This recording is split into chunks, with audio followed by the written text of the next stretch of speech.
The shattered arrival. Dr. Elena Vasquez squinted at her monitor, rubbing her tired eyes. The graveyard shift at SETI's Deep Space Monitoring Station was usually uneventful, filled with endless streams of static and the occasional false positive from a pulsar. But tonight was different.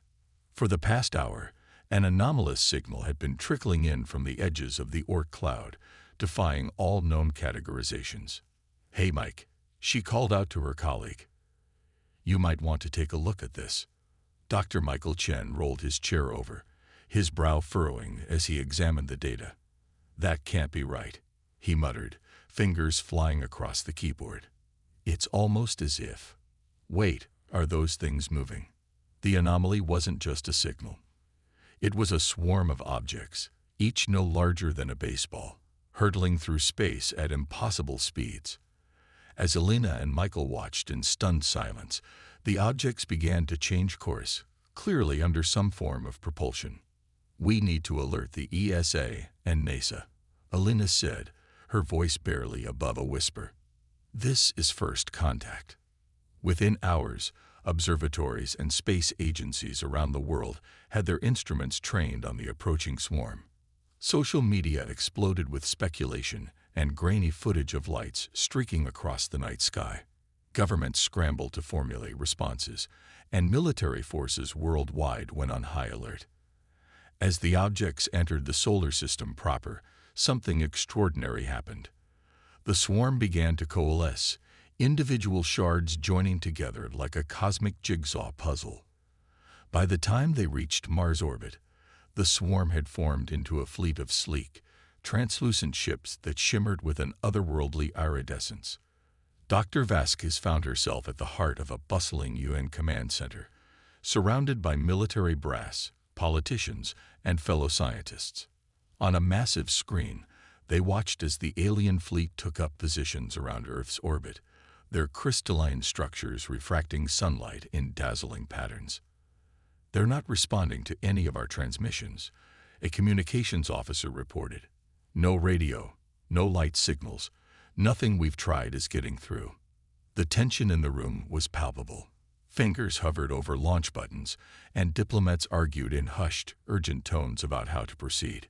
Then, without warning, every electronic device on the planet crackled to life with a single, haunting message. "Please help. We are the last of the Zephyrians." The words appeared in every language on every screen, heard in every speaker. But it was the voice, a crystalline resonance that seemed to bypass the ears and speak directly to the mind, that sent chills down Elena's spine. As the world reeled from this unprecedented contact, a most unexpected hero emerged. In a small hospital in Buenos Aires, 12-year-old Mateo Alvarez sat up in his bed, eyes wide with excitement. Mateo suffered from a rare genetic disorder that caused his nervous system to interpret sensory input in unique ways. Colors had tastes, sounds had textures, and touch could produce complex visual patterns in his mind. "I can understand them," he exclaimed to his startled nurse. "They're not just talking with words. It's like a song made of light and feeling." Within hours, Mateo was flown to the UN command center, accompanied by a team of bewildered doctors and his awestruck parents. Dr. Vasquez knelt beside the boy's wheelchair, her scientific skepticism warring with desperate hope. "Mateo," she said gently, "can you tell us what the aliens are saying?" The boy closed his eyes, his face a mask of concentration. When he spoke, his voice took on an ethereal quality that eerily mirrored the alien transmission. "They're scared," Mateo said. "They'd been running for so long. Their home is gone, and nobody else would help them. They say they have nowhere else to go." As Mateo continued to translate, a picture emerged of a species on the brink of extinction. The Zephyrians, once inhabitants of a distant crystal world, had been driven from their home by a catastrophic event. They had sought refuge across the galaxy, only to be turned away by every advanced civilization they encountered. But why? Elena asked, her scientific curiosity overriding protocol. Why wouldn't anyone help them? Matteo's face scrunched up in confusion. They say it's because they're weak, that they break too easily. The others, the big aliens, they think the Zephyrians aren't worth saving. A murmur ran through the assembled officials. Humanity, long imagining first contact with godlike beings or fearsome conquerors, was faced instead with refugees. Fragile creatures deemed too feeble to have value in the harsh calculus of galactic politics. As debates raged about how to respond, Dr. Vasquez found herself drawn to a bank of monitors displaying close-up images of the alien ships. The crystalline structures weren't just beautiful. They were engineering marvels beyond human comprehension. How could a species capable of such feats be considered weak? Her thoughts were interrupted by a commotion near the main view screen. A group of hardline military advisors was arguing for immediate defensive action, fearing the aliens' plea was a ruse. "We can't risk the safety of our entire planet on the hallucinations of a sick child," one general growled.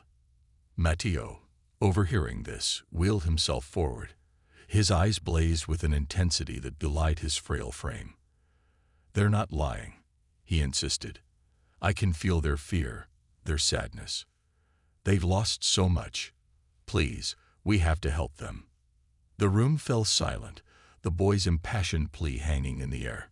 It was a moment balanced on a knife's edge, with the fate of two species hanging in the balance. Then, slowly at first, but with growing confidence, voices began to speak up in favor of offering aid. Scientists pointed out the potential advances that could come from peaceful contact. Humanitarians argued for the moral imperative to help those in need. And through it all, Matteo continued to translate the Zephyrian story, their losses, and their hopes for a new beginning. As the sun rose on a new day, humanity made its choice. A message was broadcast to the crystal ships orbiting above.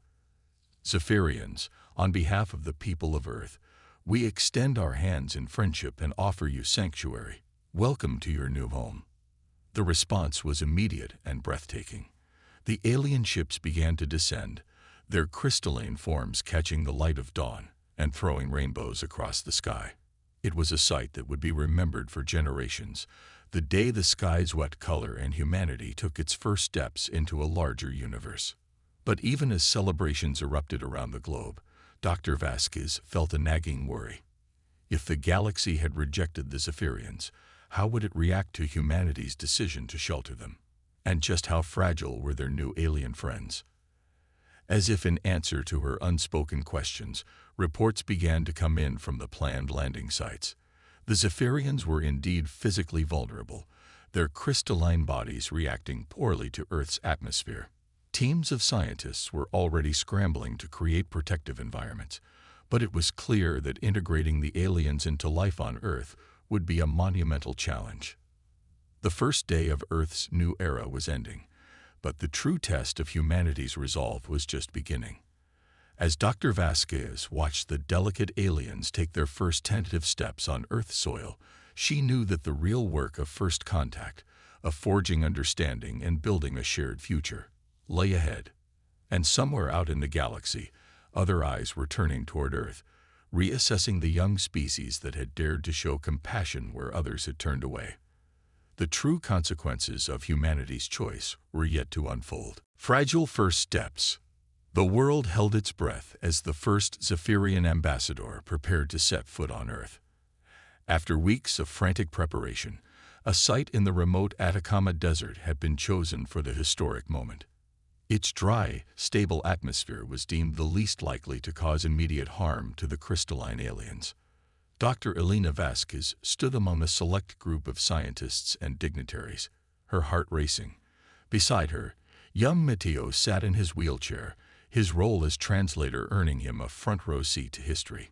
A shimmering distortion appeared in the air, and then, with a sound like wind chimes, the Zephyrian materialized. Standing nearly 8 feet tall, its body was a latticework of translucent crystals that seemed to flow like liquid glass. Lights pulsed within its form, creating ever-shifting patterns of color. The alien took a tentative step forward. As its foot touched the ground, Its entire body lit up with a dazzling array of colors. Matteo gasped, his eyes wide with wonder.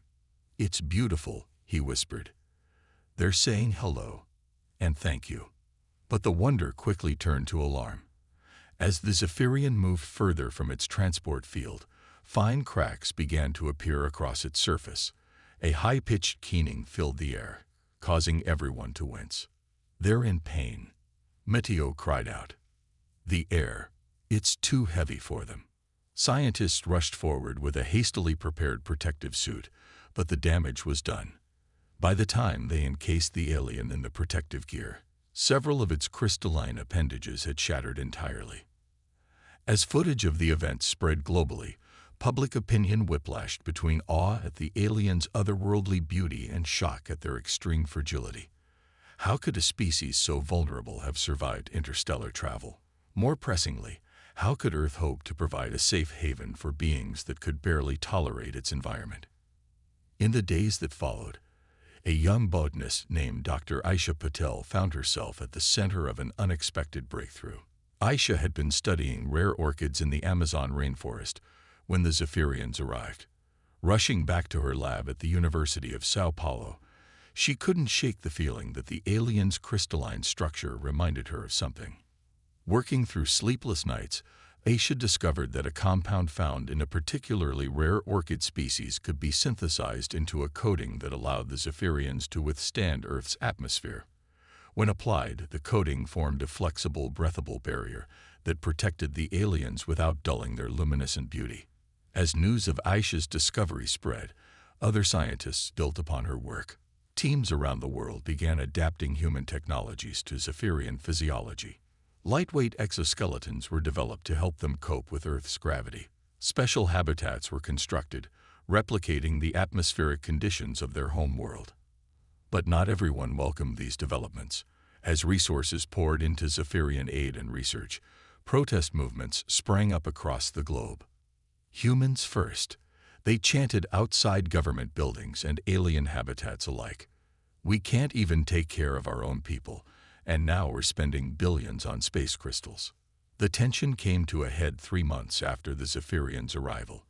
In a small town in Nebraska, where a Zephyrian outpost had been established to study Earth agriculture, an angry mob gathered.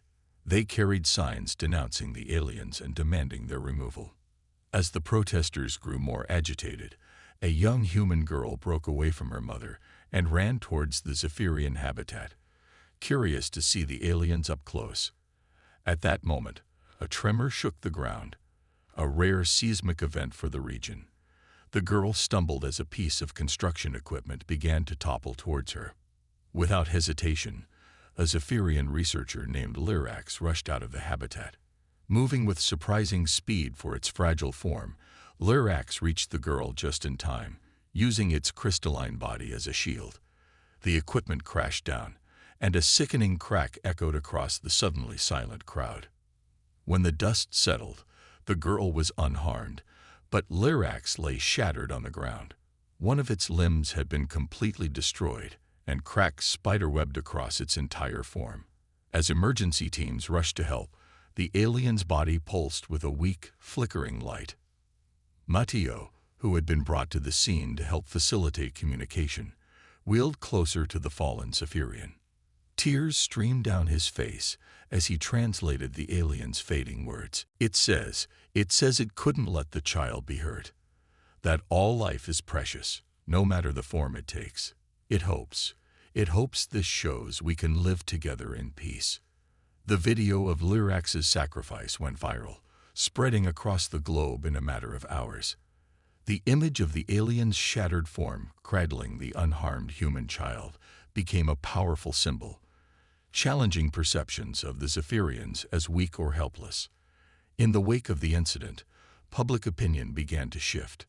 The humans' first movements lost momentum as people grappled with the idea that strength could take many forms. Lyrax's bravery sparked a wave of grassroots initiatives aimed at helping the Zephyrians integrate into Earth society. Meanwhile, in laboratories and research centers around the world, humans and Zephyrians worked side by side, learning from each other. The aliens' advanced understanding of crystal structures led to breakthroughs in materials science and computing. In return, humanity's adaptability and innovative spirit helped create new technologies to improve Zephyrian quality of life on Earth. Dr. Elena Vasquez found herself heading a new department at the United Nations, dedicated to Zephyrian affairs. As she pored over reports of technological exchanges and cultural integration programs, she couldn't help but feel a sense of pride in humanity's response to this unprecedented challenge. But Elena's optimism was tempered by a growing concern. Reports had begun to trickle in of unusual communications being intercepted at the edge of the solar system. It seemed that Earth's decision to shelter the Zephyrians had not gone unnoticed by the wider galactic community. Late one night, as Elena was preparing to leave her office, she received an urgent call from a deep space monitoring station. The technician on the other end was barely keeping his panic in check. "Dr. Vasquez, we've detected a massive energy signature just beyond Pluto's orbit. It's like nothing we've ever seen before, and it's heading straight for Earth." Elena's blood ran cold. She thought of the Zephyrians, of the fragile trust that had been built between their species. She thought of Lyrax's sacrifice, and of young Matteo's unwavering belief in the possibility of coexistence. Whatever was coming, Elena realized, would put all of that to the test. Humanity had taken its first steps into a larger, more complex universe. Now, ready or not, that universe was coming to Earth's doorstep. As she rushed to alert world leaders and her Zephyrian counterparts, Elena couldn't shake a single daunting thought. The true challenge of first contact was only just beginning. Echoes of the past. As the unknown energy signature crept closer to Earth, tensions ran high in the halls of power. Dr. Elena Vasquez found herself in endless meetings, trying to prepare humanity for whatever was coming. It was during one of these sessions that the Zephyrian High Consul, Xerix, made an unprecedented offer. "We wish to share our history with you." Xyrix's crystalline form pulsed with soft blue light as it spoke. "To truly understand the threat we all face, you must know what drove us here. We propose a crystal song." The room fell silent. The crystal song was a closely guarded Zephyrian ritual, whispered about but never before offered to humans. It was said to be a direct mind-to-mind transfer of memory and emotion, facilitated by the unique properties of Zephyrian physiology. After heated debate, a decision was made. A small group, including Dr. Vasquez, would undergo the crystal song. The risks were unknown, but the potential knowledge gained was too valuable to ignore. The ritual took place in a specially constructed chamber, its walls lined with resonating crystals. Elena lay on a bed, electrodes attached to her temples. Beside her, Xerix began to hum, its body vibrating at frequencies just beyond human hearing. As the crystals around them began to glow, Elena felt a sudden, dizzying rush. The world dissolved, and she found herself immersed in a cascade of alien memories. She saw a world of breathtaking beauty, towering spires of living crystal that pulsed with inner light, vast oceans that shimmered like liquid diamonds. The Zephyrians moved through this realm with grace, their bodies in perfect harmony with their environment. But the idyllic vision shattered as a new memory surged forward. Dark ships appeared in the sky, their hulls bristling with weapons. Elena felt the Zephyrians' confusion and terror as the invaders unleashed devastation upon their world. "The Creks," Xyrix's voice echoed in her mind. "They saw our advancements in crystal technology as a threat. Our pacifist nature was seen as weakness. They sought to eradicate us." The memories flickered faster now. Elena witnessed the fall of the crystal cities, the desperate flight of the survivors. She experienced centuries of wandering, of pleading for help from other alien races, only to be turned away time and again. Too fragile, the other species would say. Too much of a burden. Not worth the risk of Krek's retaliation. As the vision faded and Elena found herself back in the chamber, tears streamed down her face. The other human participants looked equally shaken. The weight of the Zephyrians' tragic history hung heavy in the air. But there was no time to fully process what they had learned. Alarms blared throughout the facility, and panicked voices echoed in the hallways. The unknown energy signature had suddenly accelerated. Whatever it was would reach Earth within hours. As world leaders scrambled to formulate a response, a startling revelation came to light. A group of human conspirators, led by a charismatic tech billionaire named Victor Dross, had been in secret contact with members of the galactic community for years. Dross, his face plastered across every news channel, claimed he had acted in humanity's best interest. "The Zephyrians are a blight," he declared. "Harboring them has made us a target. I've negotiated our safety, but we must hand over these fragile refugees." The world erupted into chaos. Pro-Zephyrian and anti-alien factions clashed in the streets. Military forces were mobilized, though whether to defend against alien invaders or to round up the Zephyrians was unclear. In the midst of the turmoil, an unexpected breakthrough occurred. Dr. Aisha Patel, the botanist whose work had been crucial in helping the Zephyrians adapt to Earth, made a stunning discovery. Working with a team of human and Zephyrian scientists, she found that the aliens' advanced understanding of crystal structures could revolutionize quantum computing. Their entire bodies are essentially organic quantum computers, Aisha explained to a rapt audience of scientists and government officials. The applications are endless: clean energy production, faster-than-light communications, even manipulation of space-time itself. As Aisha's team raced to develop a prototype, Alina found herself working around the clock to manage the diplomatic crisis. The Zephyrians, despite the threat looming over them, refused to consider leaving Earth. "You took us in when no one else would," Zurix told her, its crystalline form pulsing with a warm, determined glow. "We will stand with humanity, whatever comes." The Zephyrians began sharing more of their advanced knowledge, hoping to bolster Earth's defenses. They worked tirelessly alongside human scientists and engineers, their fragile forms belying their brilliant minds and indomitable spirits. But even as cooperation between humans and Zephyrians reached new heights, a sinister movement was taking root. Victor Dross's rhetoric had struck a chord with those who feared change and resented the aliens' presence. A radical group calling themselves the Earth's Purity Front emerged, vowing to rid the planet of the crystal invaders by any means necessary. Attacks on Zephyrian habitats increased. Despite enhanced security measures, the aliens' physical vulnerability made them easy targets. Each loss was felt keenly by both species, the shared grief further cementing the bond between human and Zephyrian. As the hour of first contact with the approaching force drew near, humanity found itself bitterly divided.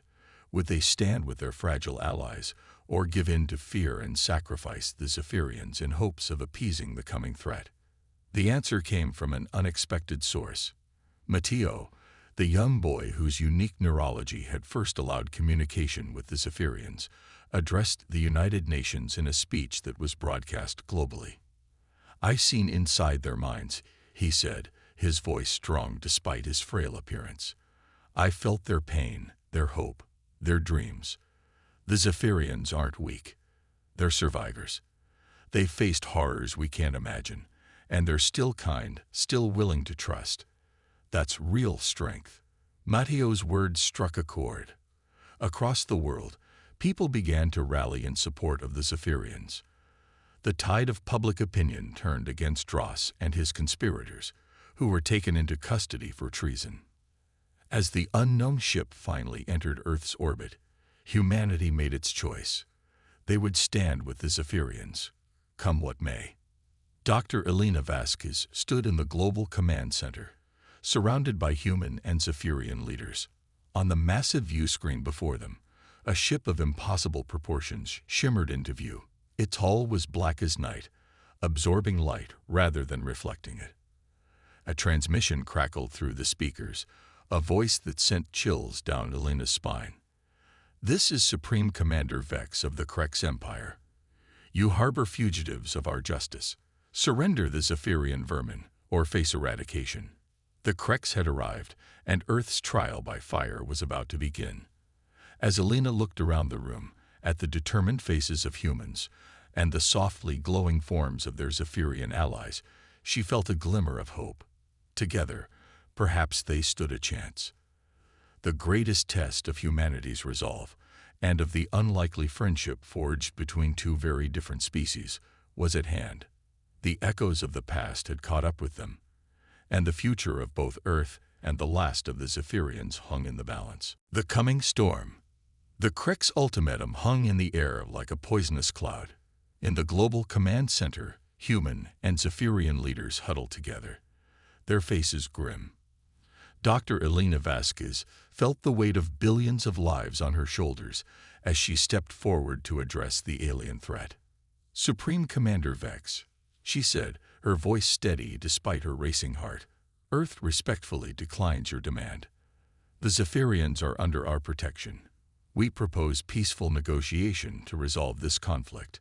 A harsh, grating laugh crackled through the speakers. "Negotiation? With primitives who coddle weaklings? You've made your choice, humans. Prepare to share the Zephyrians' fate." The transmission cut off abruptly. Moments later, alarms blared as the Krek's ship launched a barrage of energy weapons. Earth's hastily upgraded defense systems sprang to life, deflecting most of the attack, but several blasts broke through. Cities around the globe reported devastating impacts. As chaos erupted, a strange calm settled over Elena. She turned to Xerix, the Zephyrian High Consul, whose crystalline form pulsed with a determined blue light. "It's time," Xerix hummed. "We must implement the Harmony Protocol." The Harmony Protocol was a desperate plan, born from the fusion of human ingenuity and Zephyrian crystal technology. Dr. Aisha Patel's team had been working around the clock to bring it to fruition, but it had never been tested at full scale. As the Kreks continued their assault, a global broadcast went out. Elena found herself facing cameras, addressing a terrified world. "Citizens of Earth and our Zephyrian friends," she began, her voice resolute. "We face an unprecedented threat, but we do not face it alone. In the coming hours, we will ask for volunteers, human and Zephyrian alike, to participate in a joint defense effort. The risk is great, but so too is our resolve. Together, we will weather this storm." The response was overwhelming. Despite the danger, volunteers flooded in from every corner of the globe. Humans and Zephyrians lined up side by side, ready to defend their shared home. The plan was audacious. Using the quantum computing capabilities of Zephyrian physiology, amplified by human design technology, they would attempt to create a planet-wide energy field. This field, if successful, would not only defend against Krek's weapons, but potentially allow for a counterattack. As the volunteers were paired, one human with one Zephyrian, and connected to the global network, Elena couldn't help but marvel at the sight.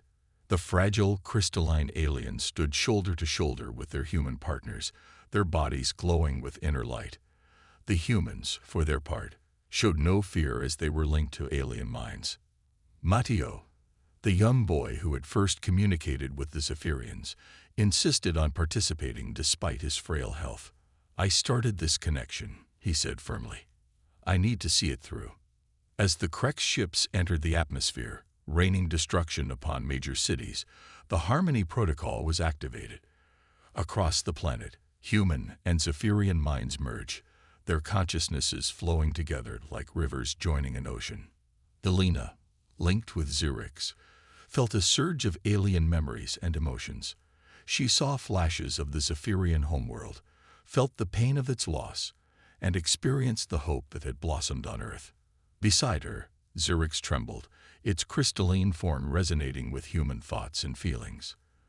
The merged consciousnesses reached out, their combined will manifesting as a shimmering energy field that enveloped the planet. Krek's weapons fire splashed harmlessly against the barrier, each impact strengthening the resolve of the linked minds. But the strain was immense. Human volunteers cried out in pain as their minds struggled to process the vast flow of information. Zephyrians cracked and splintered, pushed to their physical limits. In the command center, Matteo suddenly stood up from his wheelchair, his eyes glowing with an inner light. "I can see them," he whispered. "I can see inside their ships." Through Matteo's unique perception, amplified by the global network, they gained unprecedented insight into Krek's technology. Dr. Aisha Patel, her mind linked with both human and Zephyrian scientists, began rapidly devising a countermeasure. "We can use their own energy against them." Aisha's voice echoed through the network, reflected back, amplified by our combined quantum field. But the power required. Elena understood the unspoken warning. Such an attack would push their makeshift defense system beyond its limits. There was no guarantee the volunteers would survive the backlash. As if in answer to her unspoken question, a chorus of voices rose through the network, human and Zephyrian alike. "We're ready," they said as one. "Whatever it takes." With a heavy heart, Elena gave the order. The shimmering barrier around Earth began to pulse, drawing in the energy from the Krek's weapons. Matteo guided their aim, his consciousness stretched across space to target the weak points of the alien ships. The release, when it came, was blinding. Beams of purified energy lanced out from the Earth, piercing the Krek's ships with unerring accuracy. Explosions blossomed in space as the mighty vessels began to fall. But the cost was high. Across the globe, humans collapsed, blood trickling from their noses and ears. Zephyrians shattered, their crystalline forms unable to withstand the enormous energies coursing through them. In the command center, Elena felt Zerix's form crack in her arms. She held the alien close, their minds still linked, sharing a moment of triumph and sorrow. As the dust settled and the skies cleared, the true toll became apparent. Thousands of volunteers, both human and Zephyrian, had given their lives to save billions more. The survivors emerged forever changed, carrying within them echoes of an alien consciousness.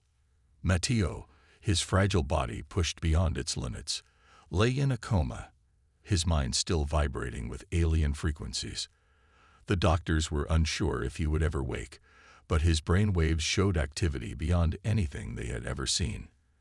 As the world began to pick up the pieces, Elena found herself once again addressing a global audience. Her voice was hoarse, her eyes red-rimmed, but her words carried a fierce pride. "Today we have witnessed the true meaning of strength," she said, "not in domination, but in cooperation. Not in fear, but in trust. Human and Zephyrian, we have forged a bond that transcends the boundaries of species. We have faced the storm together, and together, we have emerged victorious." But even as cheers erupted around the world, Elena knew that their trials were far from over. The Krek's armada had been defeated, but not destroyed. And now, Earth had revealed itself as a force to be reckoned with on the galactic stage. As reports began to come in of strange signals from deep space, Elena realized that the true challenge was just beginning. Humanity and their Zephyrian allies had weathered this storm, but greater ones loomed on the horizon. The coming days would test not just their strength and technology, but the very bonds they had forged in the crucible of conflict. As Elena looked out at a world forever changed, she wondered what echoes of this day would ripple out across the cosmos, and what answers might come thundering back. Shatterpoint. In the months following the Krek's attack, Earth had changed beyond recognition. The skies, once empty save for the occasional satellite or space station, now shimmered with the crystalline forms of Zephyrian architecture seamlessly blended with human designs. Cities around the world sprouted towering structures of metal and living crystal, a testament to the fusion of two technologies, two cultures, two species. Dr. Elena Vasquez stood at the window of the newly constructed Harmony Tower, Earth's first building to extend beyond the atmosphere. Below her, the planet pulsed with newfound energy and purpose, but her eyes were fixed on the stars, watching for any sign of the looming threat she knew was coming. The victory against the Kreks had sent shockwaves through the galaxy. Earth, once dismissed as a primitive backwater, was now seen as a rising power. The unique alliance between humans and Zephyrians had created a force that the galactic community could no longer ignore or control. Dr. Vasquez, a melodic voice chimed. Elena turned to see Xerix, the Zephyrian High Consul. The alien's crystalline form had been partially rebuilt after the battle, now incorporating streaks of human DNA, a living symbol of their deepening bond. The council is ready. Elena nodded, taking a deep breath before following Xerix into the chamber where Earth's fate would once again hang in the balance. The room was filled with holographic projections of leaders from around the world, their faces grim but determined. Alongside them, the shimmering forms of Zephyrian elders pulsed with anxious light. "We've received an ultimatum," Elena began without preamble. "The Galactic Concord demands that we cease all further integration of Zephyrian technology. They claim our advancements pose a threat to the balance of power in the galaxy." A chorus of outrage filled the room. Admiral Chen, his hologram flickering with barely contained anger, spoke up. "After everything we've sacrificed, they can't just expect us to give up our defenses. It's more than that." Xerix hummed softly. "They fear what we might become together. Human adaptability combined with Zephyrian crystal tech. We're evolving faster than they can control." The debate raged for hours. Some argued for compliance, fearing another devastating war. Others pushed for outright defiance, emboldened by their victory against the Cracks. As tensions rose, Elena felt a familiar presence enter her mind. Mateo. The boy had awakened from his coma weeks after the battle, forever changed. His consciousness now existed in a state between human and Zephyrian, able to perceive quantum realities beyond normal comprehension. He rarely spoke aloud anymore, preferring to communicate through the crystalline network that now spanned the globe. "They're coming," Mateo's thoughts echoed in Elena's mind. "But not how you think. Look deeper." Before Elena could question him, alarms blared throughout the Harmony Tower. A massive fleet had appeared at the edge of the solar system, dwarfing even the Krex Armada. Ships of 100 alien designs hung in space like a sea of metal and energy, weapons primed. "This is Admiral Genva of the Galactic Concord." A stern voice boomed through the communication system.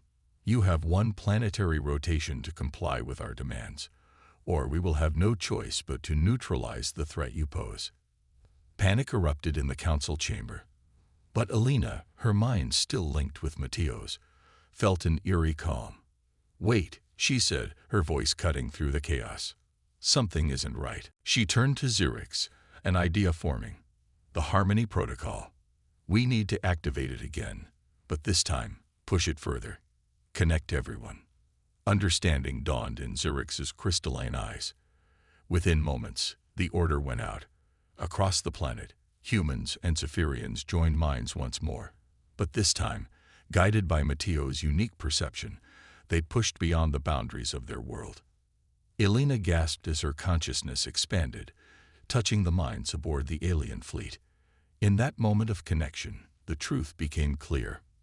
"It's a bluff," she announced to the stunned council. "The fleet, the ultimatum, it's all a test." Through the lingering connection, Admiral Genva's voice took on a different tone. "Remarkable," the alien said, a note of wonder creeping in. "You've exceeded all projections." The holographic projectors flared, and a new figure appeared in the council chamber. A being of pure energy, its form shifting between humanoid and abstract patterns. "I am Olos, overseer of the Galactic Concord," it said. "For millennia, we have watched young species rise and fall. Those with potential are tested, pushed to their limits to see if they are ready to join the greater galactic community." Elena's mind reeled at the implications. The Krex. A construct, Olos confirmed. A challenge designed to force cooperation between your species. Never did we imagine you would bond so completely or advance so quickly. The council chamber erupted in a mixture of relief, anger, and disbelief.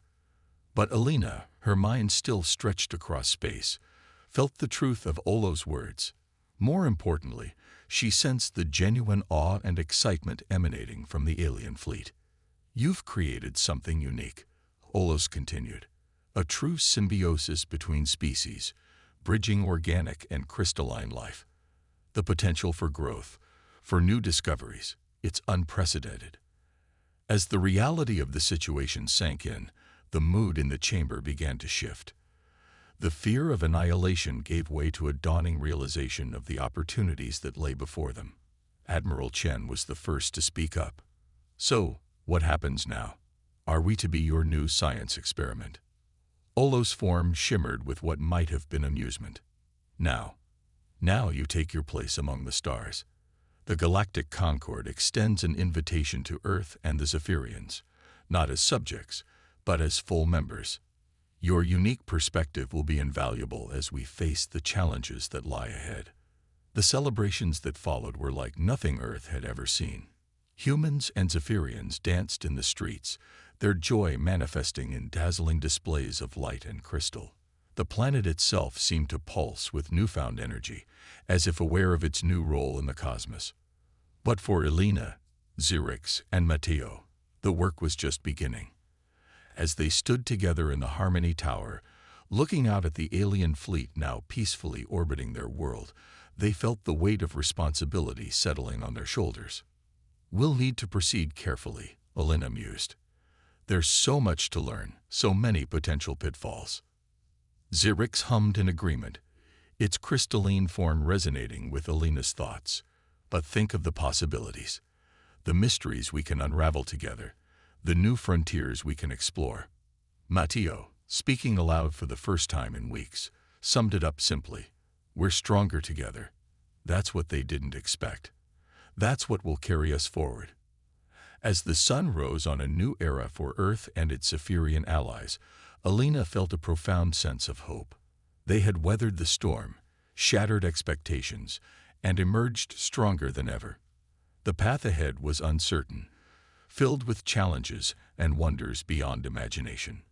But they would face it as they had faced everything else, together. Human and Zephyrian, flesh and crystal, bound by a bond stronger than any force in the universe.